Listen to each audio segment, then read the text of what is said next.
maglingkod sa iyo, na magbigay ng ayon sa nararapat,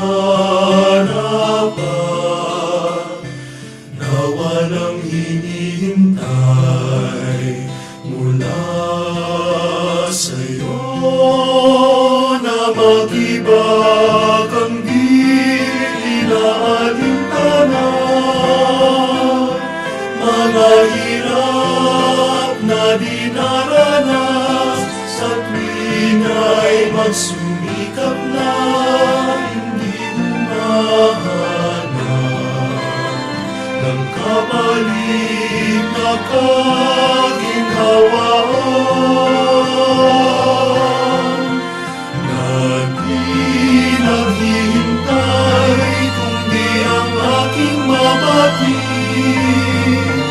na ang loob mo siyang sinusundan.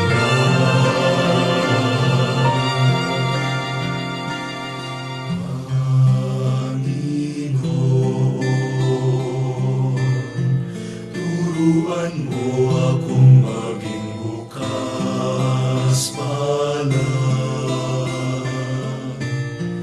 Turuan mo akong maglingkod sa iyo, na magbigay ng ayon sa nararapat, na walang hinihintay mula sa'yo.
In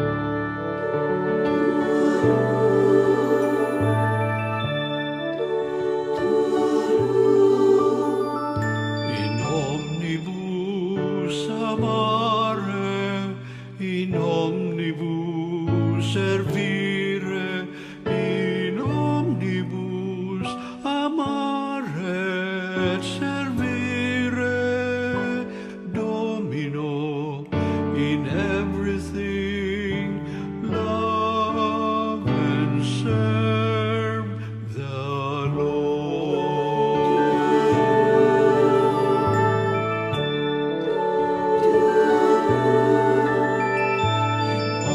Omnibus amare, in omnibus servire, in omnibus amare et servire, Domino, in everything love and serve the Lord.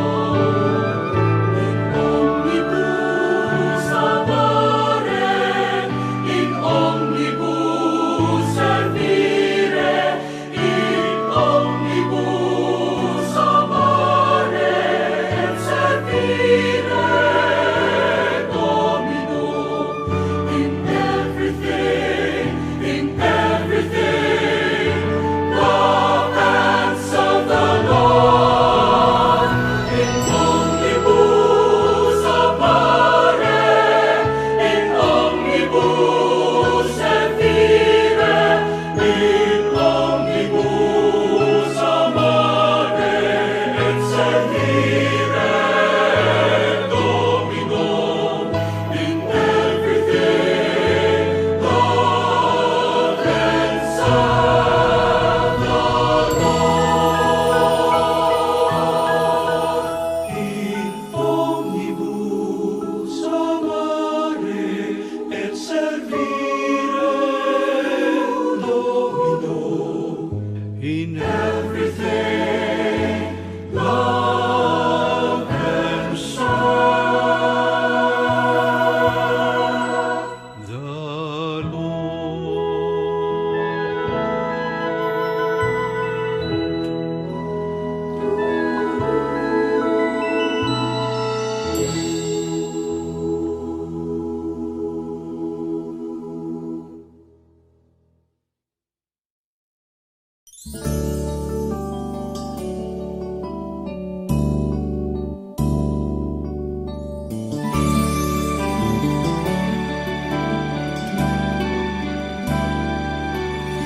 Soul of Christ, sanctify me. Body of Christ, save me. Water from the side of Christ, wash me. Passion of Christ, give me strength. Hear me, Jesus. Hide me in thy wounds that I may never leave thy side.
Diyos, Ikaw ang laging hanap.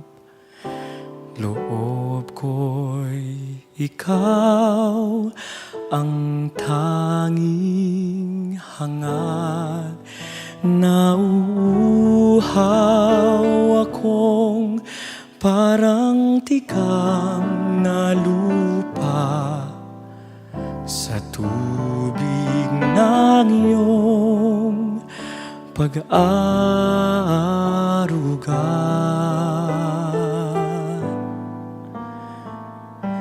Ika'y pagmamasdan sa dakong banal. Nang makita ko ang iyong pagkarangal, dadalangin akong nakataas sa aking kamay.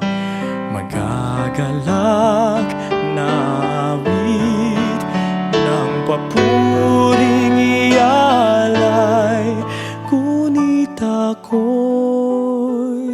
ikaw habang nahihimlay, pagkat ang tulong mo sa tuwin ay taglay sa lilim ng iyong mga pakpak.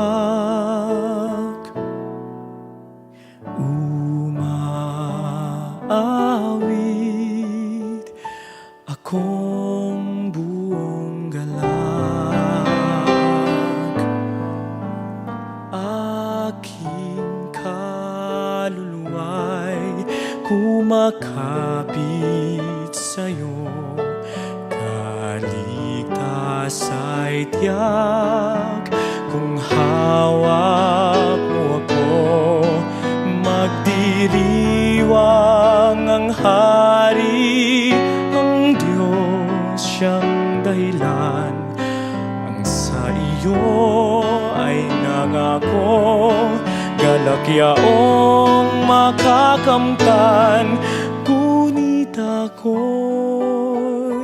ikaw habang nahihimlay, pagkat ang tulong mo sa tuwin ay taglay sa lilim ng iyong mga pakpak. Umaawit, umaawit, umaawit akong buong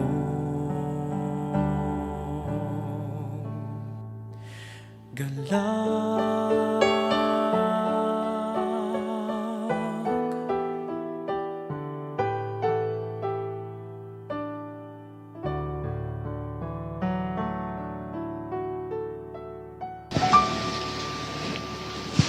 Good evening, my dear brothers and sisters in Christ.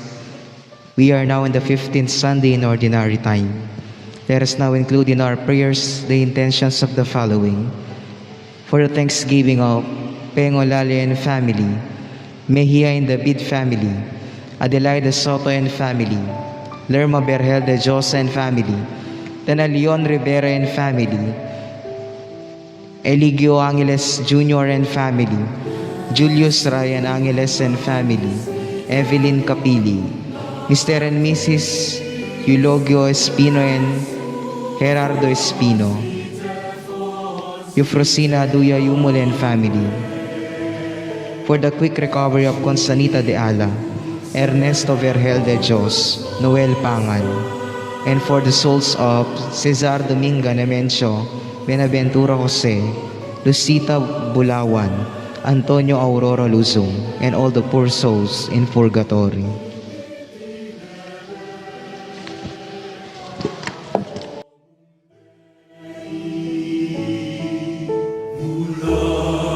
Sa lupa, sumibol kang masigla, mata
In the name of the Father, and of the Son, and of the Holy Spirit. Amen. The grace of our Lord Jesus Christ, the love of God, and the fellowship of the Holy Spirit be with you always. And with your spirit.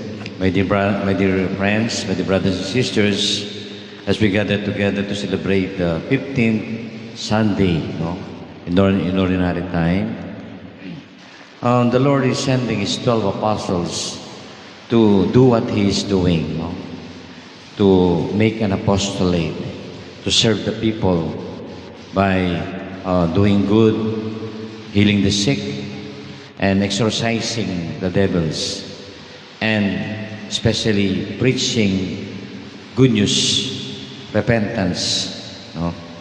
So with that, we must also acknowledge ourselves as one of those evangelizers, one of those sent by the Lord to do apostolate, to share in the evangelization to the people. So with that, let us ask the Lord for the many times that we have not been sensitive to that call, that we did not heed to that invitation of the Lord. All together. I confess to Almighty God and to you, my brothers and sisters, that I have greatly sinned in my thoughts and in my words, in what I have done, in what I have failed to do, through my fault, through my fault, through my most egregious fault. Therefore I ask Blessed Mary, ever Virgin, all the angels and saints, and you, my brothers and sisters, to pray for me to the Lord our God. May the Almighty God have mercy on us, forgive us our sins, and bring us to everlasting life. Amen.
Let us pray. O God, who show the light of your truth to those who go astray, so that they may return to the right path, give all who, for the faith they profess, are accounted Christians, the grace to reject whatever is contrary to the name of Christ, and to strive after all that does it honor. We ask this to our Lord Jesus Christ, our Son, who lives and reigns with you in unity with the Holy Spirit, one God, forever and ever. Amen.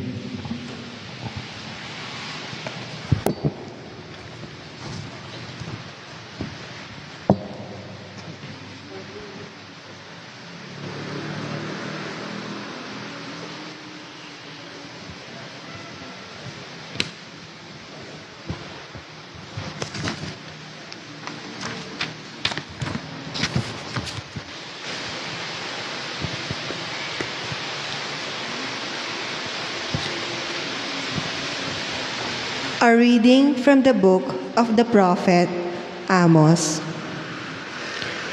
Amaziah, priest of Bethel, said to Amos, "Off with you, visionary, flee to the land of Judah. There earn your bread by prophesying, but never again prophesy in Bethel.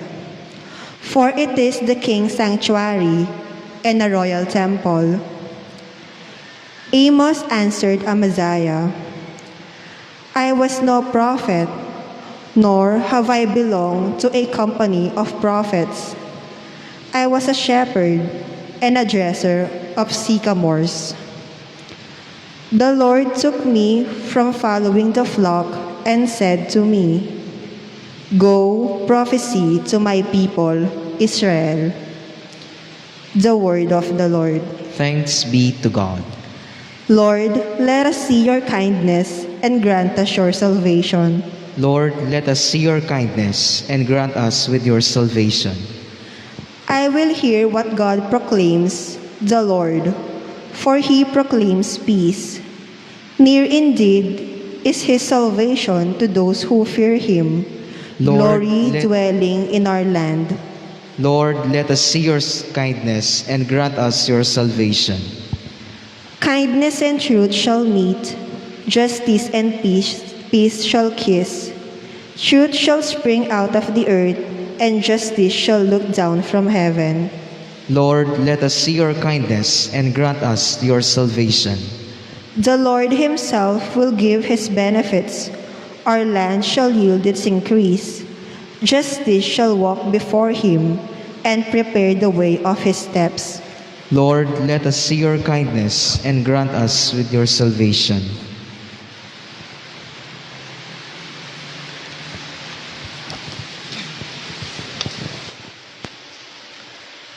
A reading from the letter of St. Paul to the Ephesians. Blessed be the God and Father of our Lord Jesus Christ, who has been us in Christ, with every spiritual blessing in the heavens, as he chose us in him before the foundation of the world, to be holy and without blemish before him.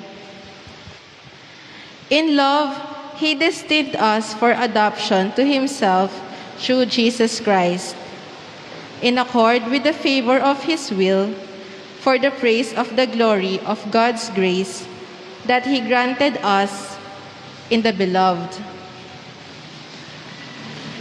In him, we have redemption by his blood, the forgiveness of transgressions, in accord with the riches of his grace that he lavished upon us. In all wisdom and insight, he has made known to us the mystery of his will, in accord with his favor, that he set forth in him as a plan for the fullness of times, to sum up all things in Christ, in heaven and on earth. The word of the Lord. Thanks be to God.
The Lord be with you. and with your spirit. A proclamation from the good news according to Saint Mark. Glory to you, O Lord.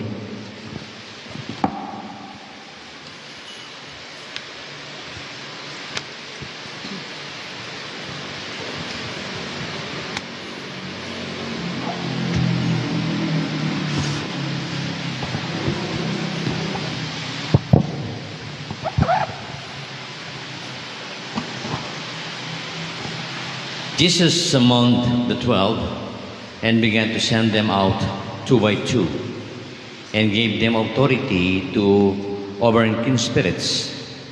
He instructed them to take nothing but for the journey but a walking stick, no food, no sack, no money in their belts. They were, however, to wear sandals, but not a second tunic. He said to them, "Wherever you enter a house, stay there until you leave. Whatever place who does not welcome you or listen to you, leave there and shake the dust off your feet in testimony against them." So they went off and preached repentance.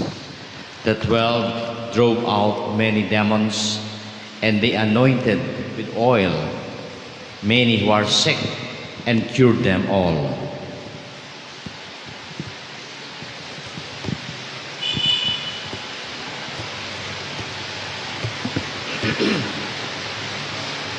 My friends, my dear brothers and sisters, the good news for our salvation.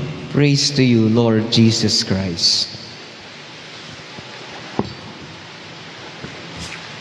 Magandang hapon po, magandang good evening. Good evening to all of you. Magandang gabi. It is very clear that the Lord is teaching His apostles.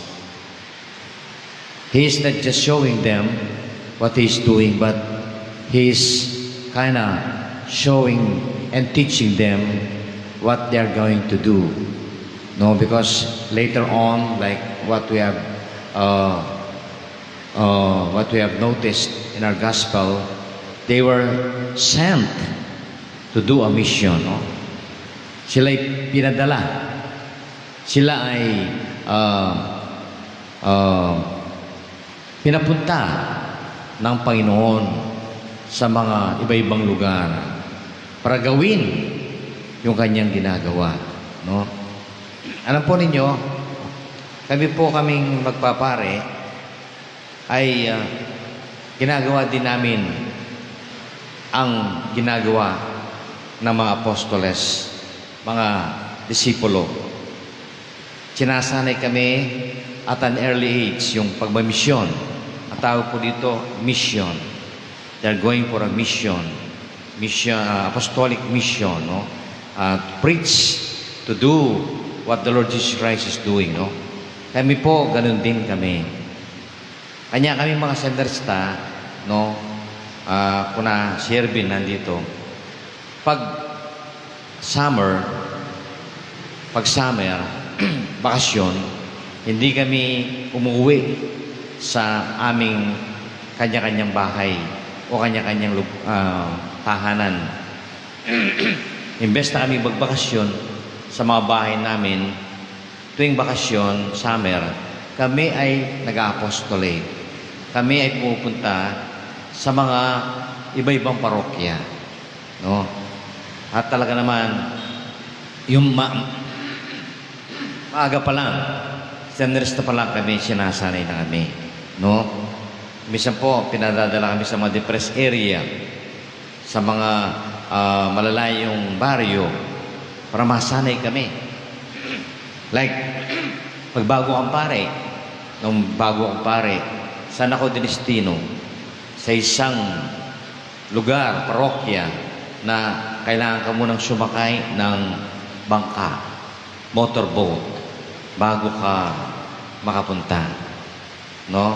It's about 30 to 45 minutes ride on a motorboat papunta sa parokya. At ang transportasyon doon, walang kotse, walang tricycle, walang walang motorsiklo. Ito ay lahat ay bangka, motorboat. Ngayon, swerte na nga yung mga pare ngayon. Bakit? Kasi umaabot na yung kotse, umaabot na yung tricycle sa parokya. Kasi ginawa na yung Delta, yung Pampanga Delta. Kami, sumasay kami sa motorboat. Anyway, ang kwento ko po ay nung sandarista kami, no? Pupunta kami sa mga parokya at iba-ibang mga pare ang aming namimit at nakikilala. Minsan, kami napunta doon sa isang parokya sa Mexico. No, Mexico po. Anao. No? Malayo. Talagang malayo sa bayan ng Mexico. Mexico, pero baryo pa. 3 kaming sandarista ang nadestino doon sa apostolate. Anong ginagawa namin pag nag-apostolate?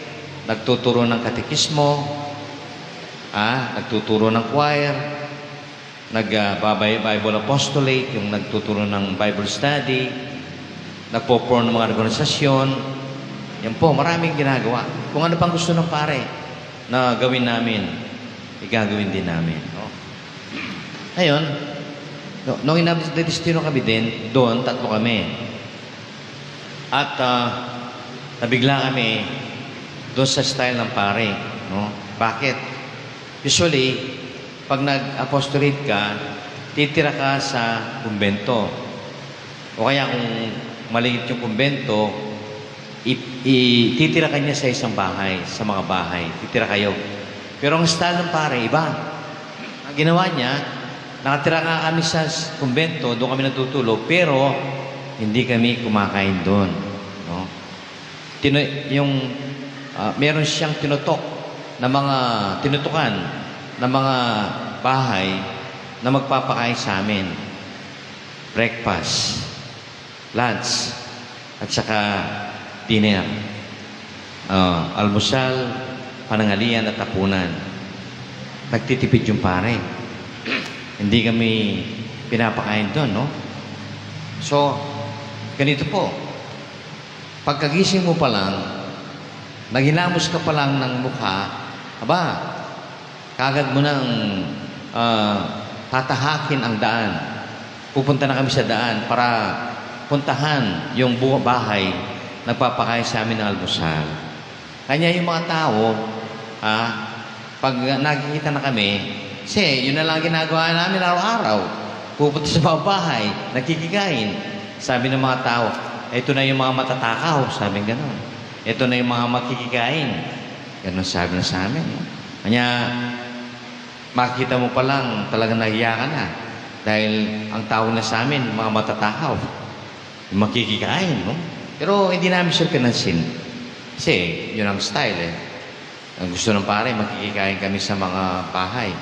Pero alam nyo, maganda ang impact, maganda ang naging resulta ng ganito. Siguro kay Irvin, hindi man yung ginawa ito, no? Hindi kayo nag-apostolate sa parokya. Tapos pinamimigay kayo sa mga bahay. Doon kayo kakain. Kami, 1.5 month. Hindi kami kumain sa kumbento. Sa mga bahay kami kumakain. No? Nagtitipid. Ngayon, anong magandang ibinungan nito sa amin? Nakilala namin ang mga tao. Maging close kami sa mga tao. Ang matindi, mas close pa kami kaysa sa pare. Habang nag-apostolate kami doon, napamahal pa kami sa mga tao kaysa sa pare. Kasi yung pare, hindi naman niya pinupuntahan yung mga bahay. Hindi niya dinadalaw yung mga parisyoner niya. Kami, yung pakikikain namin ay isang paraan para magipagkwento, para mabisita, para kumustahin yung mga tao. Kanya, parang naging pamilya kami sa kanila.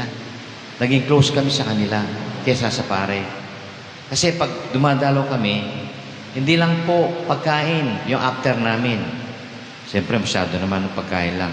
Kundi, pag pumupunta kami, makilala namin yung pamilya. Magipagkwento kami. Kanya nga, kunyari almusal, aalis kami sa bahay, 10:00 na. Matagal, yung magpagkwentuhan kami. Hindi naman pagkatapos mong kumain, lalayas ka na. Aalis ka na para kamosiko. Hindi. Hindi, yung magpagkwento ka. At alam nyo, ang maganda nito, yung sinishare nila yung kanyang faith experience, yung karanasan, mga problema at iba pa, sinishare nila sa amin, pinagkakatiwalaan nila kami. Minsan yung isa, hindi ko makakalimutan to, no? Kasi, yung pamilya, isa sa kanilang anak, isa doon sa anak ng mag-asawa, ay, mentally retarded, no?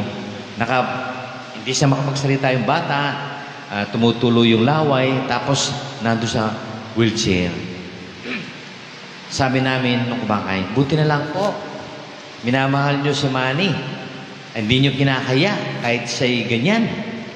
Sabi ng mga magulang, ay talagang hindi namin kinakaya yan, sabi niya. Kahit ganyan siya, ang inisip namin siya'y regalo ng Diyos sa amin. Wow! Alam po ninyo, sabi ganon, kakaiba kayo. Dahil yung mga ibang may anak na ganyan, kinakaya nila, tinatago nila, ayaw nilang pakita. Pero kayo, pinapakita nyo sa amin. Kasama pa natin siya kumakain. Sabi niya, kasi brother, sabi niya, si Manny ay regalo ng Diyos sa amin. Kahit ganyan siya, we think and we believe that He is a gift from God. Sabi ko sa kanila, tama po kayo dyan. Tama po kayo dyan. Dahil kahit ang anak ninyo ay ganyan na may kapansanan, yan pa rin ay regalo ng Diyos. At alam nyo, sabi ko, yung ganyan mga bata, yung mga special child, yung mga may kapansanan, sila ang binibiyaan ng Panginoon. Kasi nung buhay siya sa Biblia, sino ang kanyang pinupuntahan? Sino ang kanyang pinapagaling? Sino ang kanyang pinapaksamahan? Yung mga handicap, yung mga may kapansanan. Sabi niya, mas lalo yung dapat mahalin at pansinin ang mga tao ito dahil nangangailangan sila ng kalinga. Kanya nga yung mga handicap, mahal na ni Jesus. No? Pinapagaling niya, ninilingapan niya, etc. etc. So sabi ko, ganyan po, ganyan din kay Manny. Kanya siguro siniswerto kayo dahil minamahal niyo siya. Hindi niyo siya pinababayaan. Nililingap niyo siya. Minamahal niyo siya. Yan ang gusto ng Panginoon. Alam mo, brother, sabi nung may bahay, magmula nang dumating sa amin si Manny, nang sinilang siya, hindi na tumigil yung swerte namin. Umunlad yung negosyo namin. Sumulong yung kabuhayan namin. Nagdala siya ng swerte sa aming pamilya. Wow! Sabi ko, tama po yan. Talaga nagdadala ng swerte yan. Alam nyo, sa mga kwentuhan na yon na pinapasala namin, yung parang na-confirm yung kanilang pananampalataya. Yung sa pagbisita namin, nagpalitan kami ng karanasan sa pananampalataya para nakatulong kami.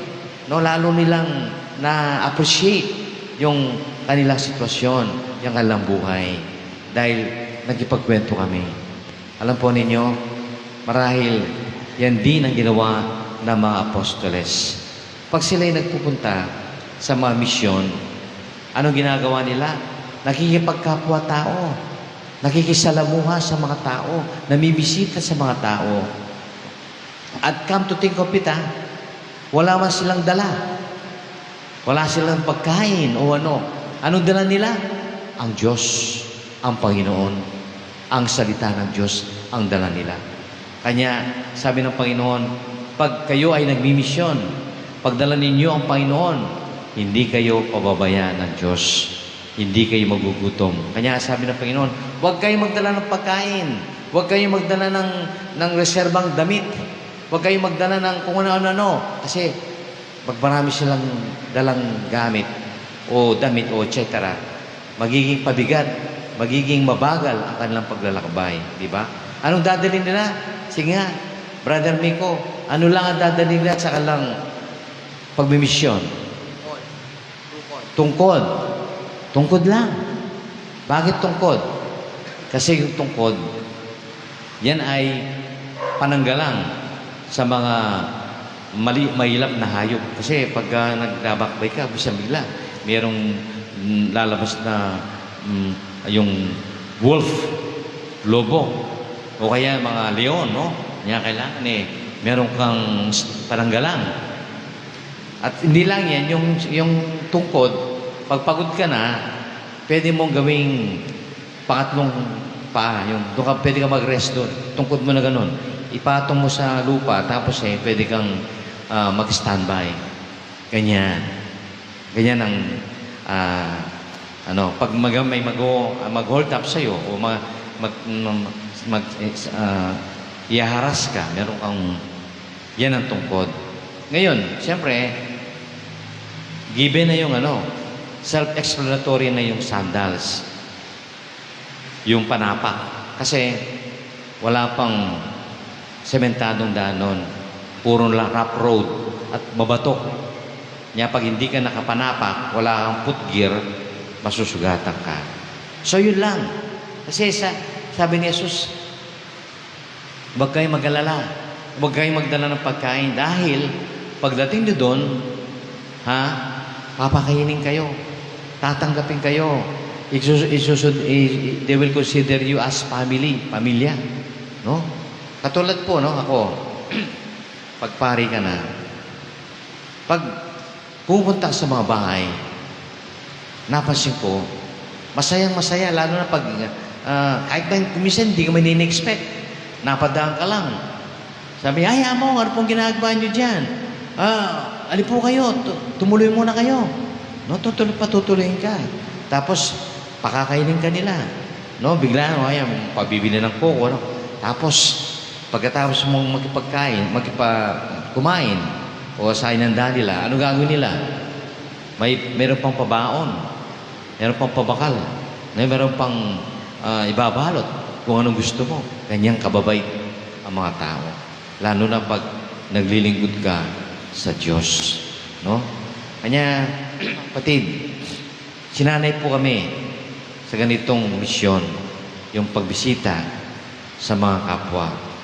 Alam niyo, yung mga alagad, katulad sinabi ko kanina, isinasama ni Jesus sa kanyang mga lakad. Man siya pupunta, kasama yung mga alagad niya. Tapos nakikita yung ginagawa niya. Yung pagpapagaling sa may sakit, yung pagpapalayas ng demonyo, yung pangaral ng mabuting balita.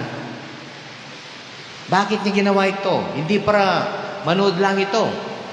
Yung mga alagad niya para panoorin siya, para magusyoso, para lang makita. Hindi. Kanya niya pinapakita ito dahil tinuturuan niya. Tinuturuan niya yung kanyang mga alagad. Para pagdating ng panahon, sila'y nakahanda na, ito ginawa niya ngayon. Pinadala niya, dala-dalawa sa iba-ibang lugar para gawin yung natutuwa nila sa kanya. Diba? Gawin ninyo ang mga ginagawa ko. Kung anong ginawa ko, nagpapagaling na may sakit, nagpapalayas ng demonyo, at pinapangaral nila ang pagsisisi at pagbabalik loob sa Diyos, ang mabuting balita. Yun po, no? Alam nyo, ganun din tayo, no? Kayo ngayon ay nasa simbahan at nagsisimba, hindi lang parang panoorin ako. Hindi lang para matuwa kayo sa mga homily o mapasaya kayo. Hindi lang 'yon. You are not here not just to be an spectator. Yung nanonood. Nandito kayo. Kayo nagsisimba para marami kayong matutuhan sa inyong pagsimba. Katulad ng tinuturo ko ngayon, yung aral, homily. Mayroon kayong responsibilidad na ang narinig ninyong homily sa mabuting balita, explanasyon, huwag ninyong kalilimutan. Kanya nga yung mga matatanda, no? Sabi ko, bumili kayo ng memory enhancer para yung matisod lang kayo makalimutan ninyo. Hindi ganyan. Dapat yung mga pinag-uusapan natin tuwing Sunday ay natitimo, natatatak sa inyong isip. Bakit? Dahil mayroon kayong misyon, mayroon kayong responsibilidad na ang inyong natutuhan ngayon, ang inyong narinig, ay isi-share ninyo. Ituturo ninyo sa inyong kapwa. Lalo na yung mga kasama nyo na hindi palasimba. Yung kaopisina mo, yung kaibigan mo, yung kapitbahay mo, o kamag-anak mo na Udyo. Yung Udyo, ibig sabihin, hindi nagsisimba. Ano, yung mga Barabas, Judas, no? Yung hindi sila ang aralan ninyo.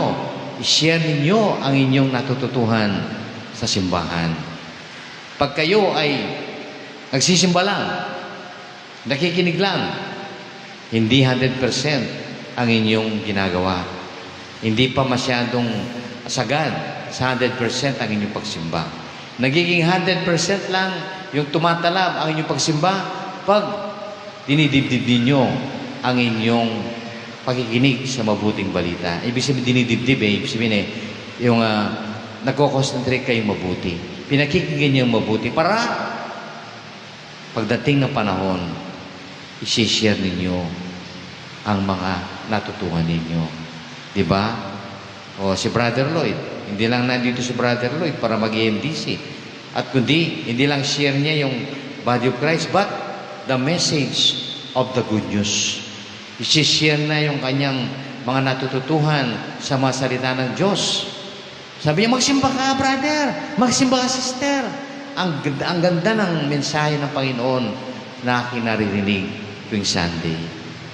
Tungkol sa pagpapatawad, tungkol sa pagmamahal, tungkol sa pagpapakumbaba, tungkol paano ang Diyos tinutulungan ka pag ikaw ay hindi nakakalimot sa Kanya.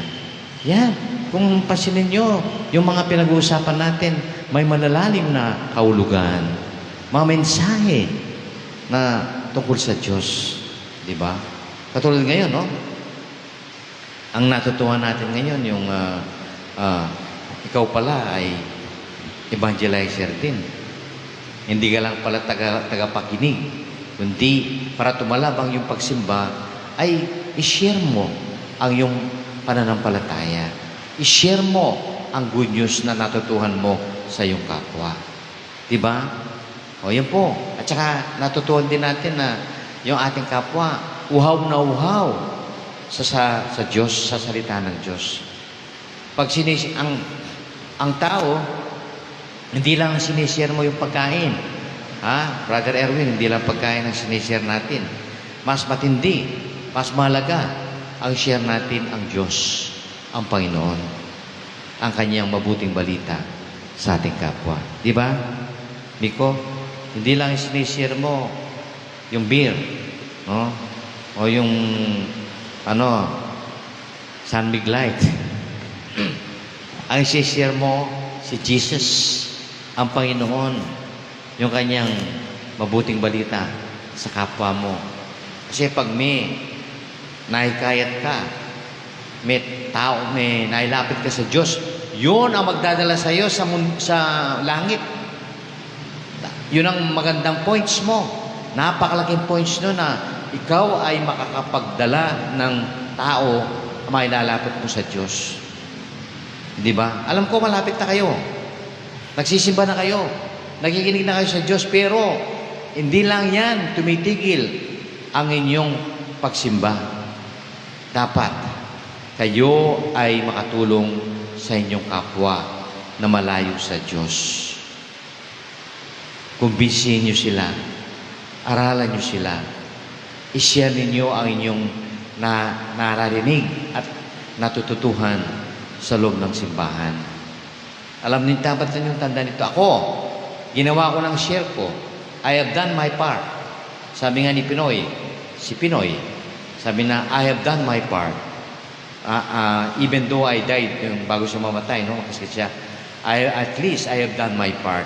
I became President of the Philippines and I think I have done what should be done in my turn. So I have done my part. So, ngayon, ako, I have done my part pag nag-homily ako. Ngayon, ang susunod, you should also do your part. No? Gawin mo rin ang iyong responsibilidad. No?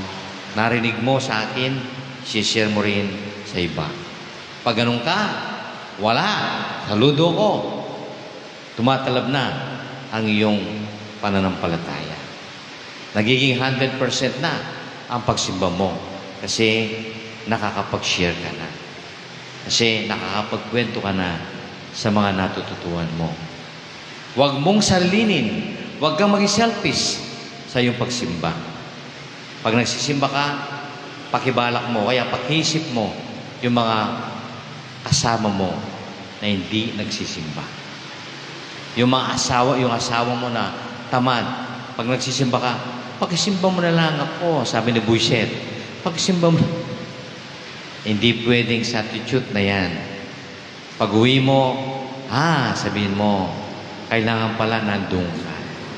Kailangan pala nandun ka personal para marinig mo na personal ang mensahe ng Diyos sa iyo. Diba? Yan, kumbisin ninyo ang mga asawa ninyo. Lalo na kayong mga collectors and greeters, Asaret, ay iba pa. Sama ninyo yung mga asawa ninyo. Dahil pag hindi sila magsisimba, hindi sila kikilalanin ng Panginoon. Ang kikilalanin nila ng Diyos at papapasukin niya sa kanyang kaharian yung mga taong serious sa kanilang pananampalataya. Ibig sabihin na serious, nandito sila tumatanggap ng mabuting balita, nakikinig sa mabuting balita at tinatanggap ang katawan ni Jesus. Sabi nga ni Jesus, sino man ang kumain ng aking katawan, siya'y may pag-asa sa buhay na walang hanggan.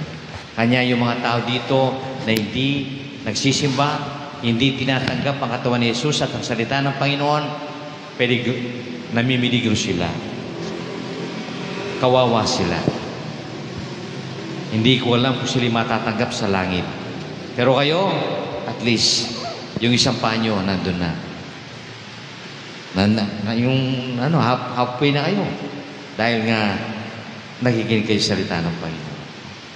Magiging full, 100%. O yun na, nakakabang na kayo. Buo na, nandun na kayo sa karyan. Pag sinishare mo na ang salita ng Diyos sa iyong kapwa. Magkwento ka, hindi chismis. Magkwento ka, mag-share ka sa iyong naririnig, sa iyong pagsimba. Natututuhan mo sa mga homily, sa mga good news nating tinatalakay tuwing Sunday.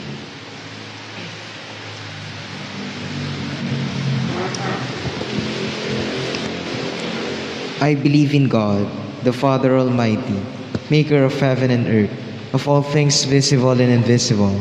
I believe in one Lord Jesus Christ, the only begotten Son of God, born of the Father before all ages, God from God, light from light, true God from true God, begotten not made, consubstantial with the Father.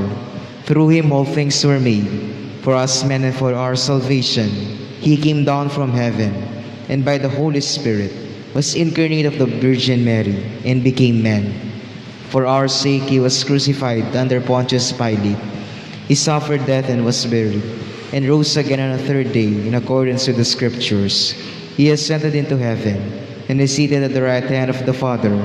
He will come again in glory to judge the living and the dead, and his kingdom will have no end. I believe in the Holy Spirit, the Lord, the giver of life, who proceeds from the Father and the Son, who with the Father and the Son is adored and glorified, who has spoken through the prophets. I believe in one holy Catholic and Apostolic Church. I confess one baptism for the forgiveness of sins, and I look forward to the resurrection of the dead and the life of the world to come. Amen. We are included in God's eternal plan. Each of us has been chosen by our Lord Jesus Christ for some hidden purpose. Our prayerful petitions come before God who knows and cares for us, for each of us. For his petition will answer, Lord, hear us in our prayer. Lord, hear us in our prayer. That the Church will continue to call and send many missionaries to preach the salvation of God, let us pray to the Lord. Lord, hear us in our prayer. That people who are depressed or lacking self-respect may learn of God's plan for them, let us pray to the Lord. Lord, hear us in our prayer. That mercy may be shown to those who reject God's messengers and the truth they bring, let us pray to the Lord. Lord, hear us in our prayer.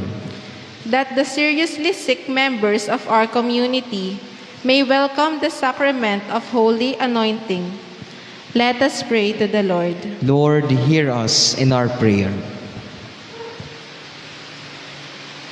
Father of our Lord Jesus Christ, you have adopted us as your children. Help us to appreciate your many blessings as we offer these prayers through Christ our Lord. Amen.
Please rise.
sisters, that these our sacrifice may be acceptable to God the Almighty Father. May the Lord accept the sacrifice at your hands for the praise and glory of his name, for our good and the good of all his holy church.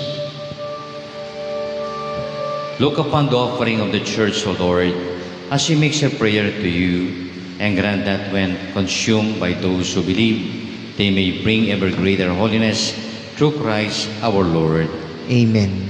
The Lord be with you. And with your spirit, Lift up your hearts. we lift them up to the Lord. Let us give thanks to the Lord our God. It is right and just, It is to right and just our duty and salvation, always and everywhere to give you thanks, Lord, Holy Father, Almighty Eternal God, for you laid the foundation of the world and have arranged the changing of times and season.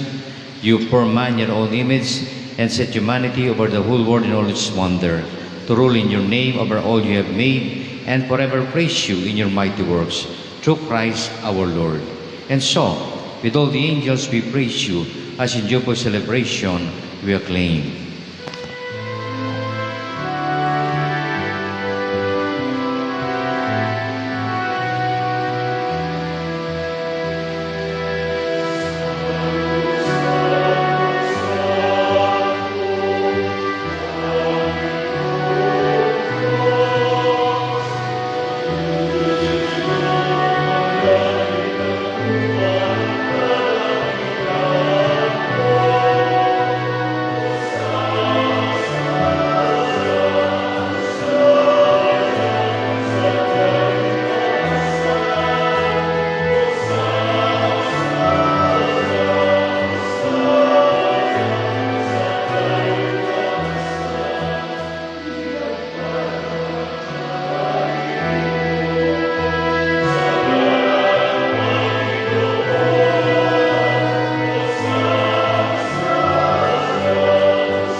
You are holy indeed, Lord, the fount of all holiness.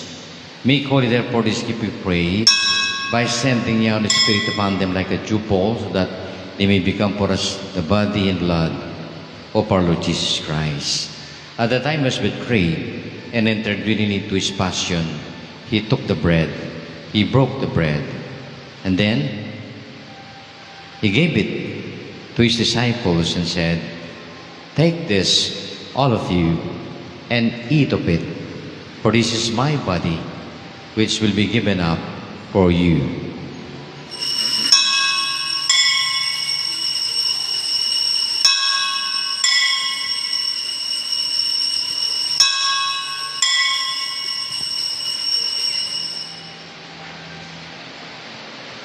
In a similar way, when supper was ended, he took the chalice, and once more giving thanks, he gave the chalice to his disciple and said, "Take this, all of you, and drink from it, for this is the chalice of my blood, the blood of the new eternal covenant, we will pour out for you for many forgiveness of sins. Whenever you do this, do it in memory of me."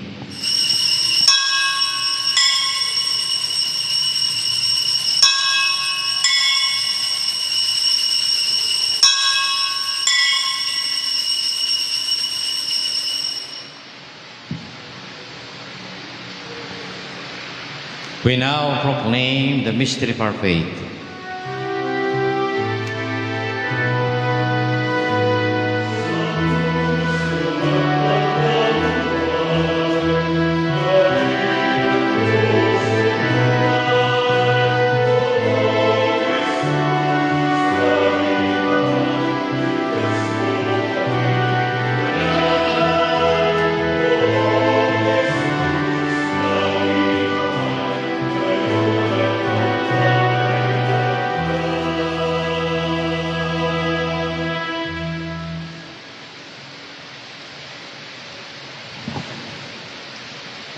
Therefore, as we celebrate the moment of his death and resurrection, we offer, Lord, the bread of life, and the chalice of salvation. Giving thanks and worthy to be in your presence and minister to you. How we pray that partaking body and blood of Christ, we gather at one by the Holy Spirit. Remember, Lord, your church spread throughout the world and bring it to the fullness of charity, together with Pope Francis, Archbishop Florentino, our Francis, our Pope, and Florentino, our Archbishop, and all the clergy. We also remember brothers and sisters who have fallen asleep in the hope of resurrection. All those who died, your mercy, welcome them in the light of your face. Have mercy on us all, we pray, that with the Blessed Virgin Mary, Mother of God, with the apostles, and with all the saints, we appreciate throughout the ages, we may merit to be yours with eternal life, and may praise and glorify you through your Son, Jesus Christ. Through him, with him, and in him, in the unity of the Holy Spirit, all glory and honor is yours, Almighty Father, forever and ever.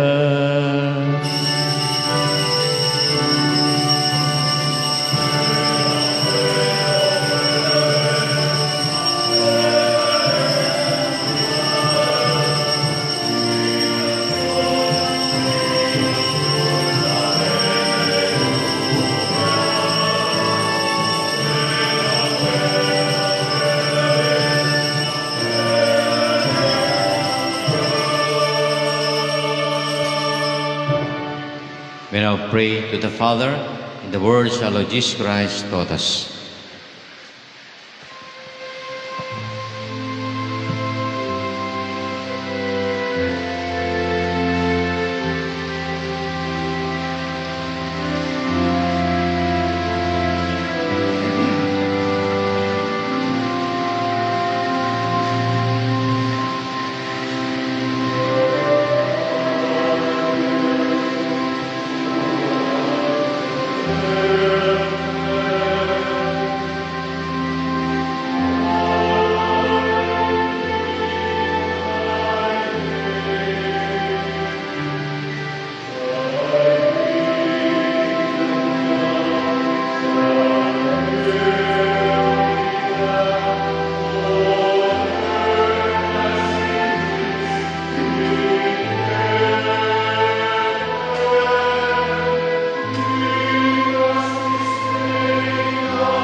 Deliver us, Lord, we pray, from every evil.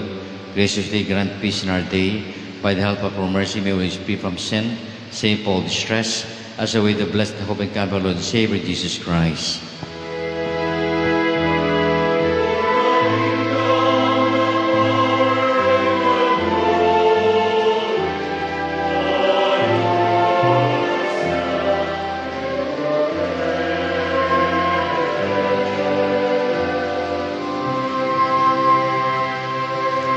Peace and love, our Lord Jesus Christ, be with you always. And with your spirit. Let us share and offer each other the peace and the love of the Lord. Peace be with you. Peace, peace, peace.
My dear friends, my dear brothers and sisters, this is our Lord Jesus Christ, the Lamb of God, who take away the sins of the world. Happy are we when invited to partake in His Holy Communion. Lord, I am not worthy that you should enter under my roof, but only say the word, and my soul shall be healed. The body and blood of our Lord Jesus Christ will lead us and take us to everlasting life. Amen.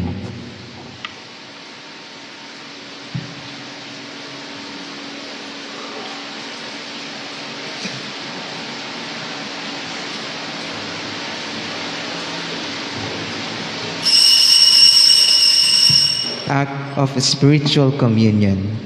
My Jesus, I believe that you are present in the most holy sacrament. I love you above all things, and I desire to receive you into my soul. Since I cannot at this moment receive you sacramentally, come at least spiritually into my heart. I embrace you as if you were already there, and unite myself wholly to you. Never permit me to be separated from you. Amen.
Oratio Imperata against COVID-19. Merciful and compassionate Father, we come to you in our need. to seek your protection against the COVID-19 virus that has caused much suffering and even numerous death. We ask you now to look upon us with love, and by your healing hand, dispel the fear of sickness and death, restore our hope, and strengthen our faith. We pray that you guide the people tasked to find cures for this disease and to stem its transmission. We pray for our national and local officials that they may choose and procure only the most effective vaccines transparently and only having the good of citizens in mind. Bless our efforts to use these vaccines to end the pandemic in our country.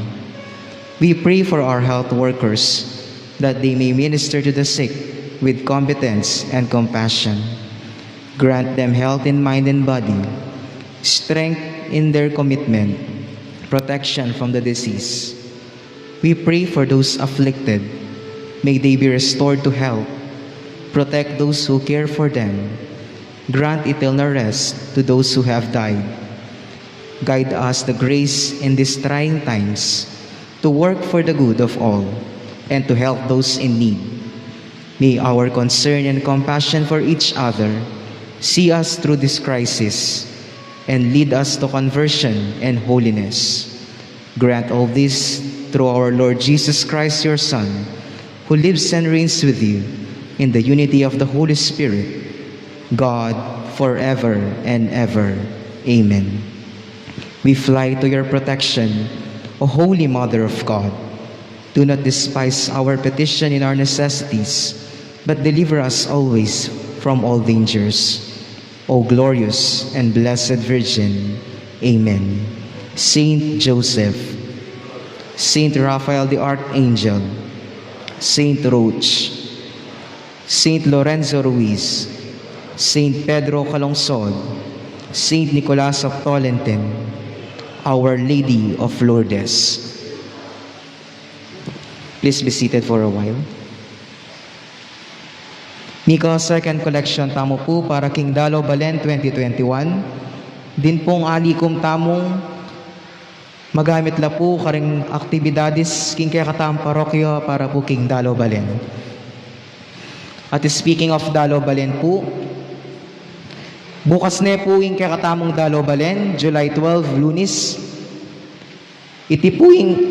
Itipuing panyatang ding larawan daring Sagrada Familia, ing Virgen de los Remedios, Santo Cristo del Perdón, at San Jose, King Parokyanang San Guillermo de Aquitania, Villa de Bacolor, Pampanga. Manibatan la po King Parokyanang Santa Lucia, Balening Sasmuan, at midala king kakatamong Indong Pisamban.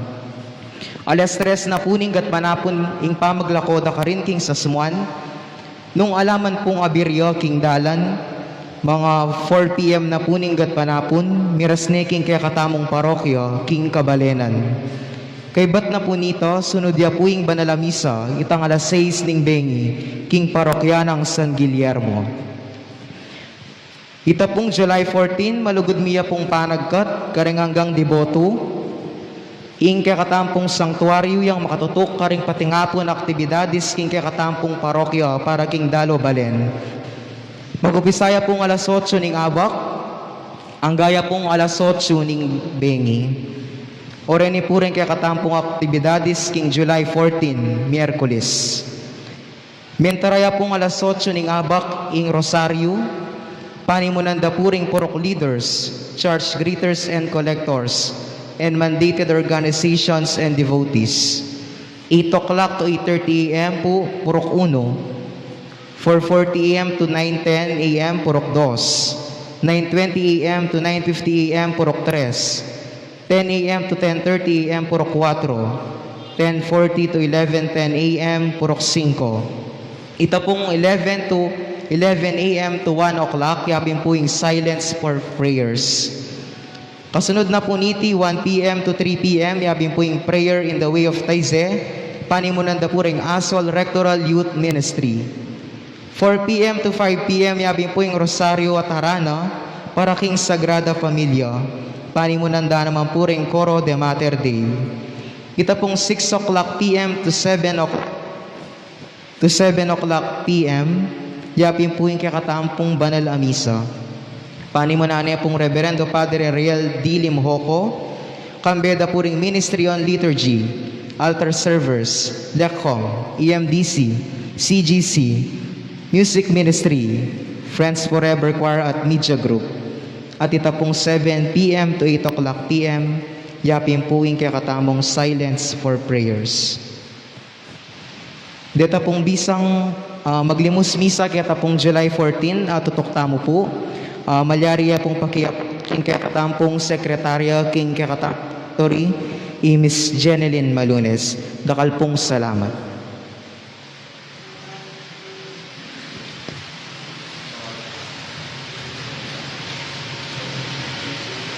Hello. At ina pong may goods na po para kindalo balen. At deta pong goods iabe talaking pantry na ipami one of the Sunday karing Katie. At deta pong cash donate you ipadala mila po kayong birhen tang lamak lareta pera talano ning birhen ki pamandalo na king tutuking balen halata. Let us pray. Having consumed these gifts, we pray, O Lord, that by your participation in this mystery, its saving effect upon us may grow. We ask this through Christ our Lord. Amen. The Lord be with you, And with your spirit. and may the Almighty God bless you, the Father, the Son, and the Holy Spirit. Amen. Our Holy Grace has been ended. Let us now go in peace and learn to share and preach to others the good news of the Lord. Thanks be to God. Palapan tala po tingin katamong choir. Katamong San Nicolas choir. Himig San Nicolas.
Jesus Christ, the Son of God, was born for you and me.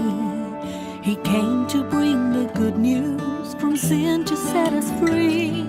The blind, the deaf, the lame, the poor, His power meant to see. He gave His life upon the cross, eternal life the key.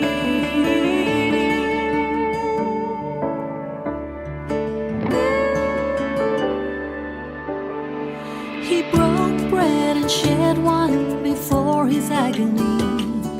We share the body and the blood in his memory. To make his message known is our responsibility. So here we are to pledge our lives to the Lord of